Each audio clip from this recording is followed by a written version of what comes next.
La Pologne se retrouve donc sans gouvernement à la suite de ce terrible accident d'avion. Des élections présidentielles devraient être rapidement organisées. J'y vais! Monsieur Borloo?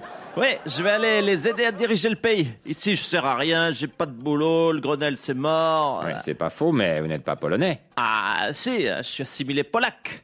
Tout le monde le dit, Borloo, il est sous comme un Polonais.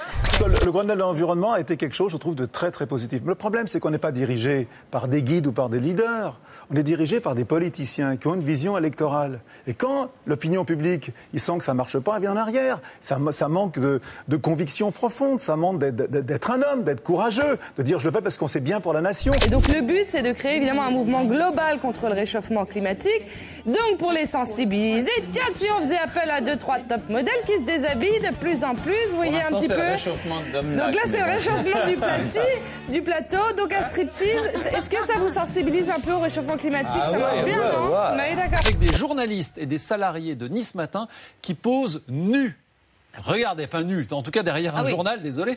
Ils s'opposent en fait au projet de vente du siège social du groupe niçois qui publie les journaux Nice Matin, Var Matin, Corse Matin. Oui. Pas de femmes. Alors ils se sont inspirés du stade, mais alors comme vous le voyez, eux ne font pas le rugby, mais ils sont journalistes ou ouvriers du livre.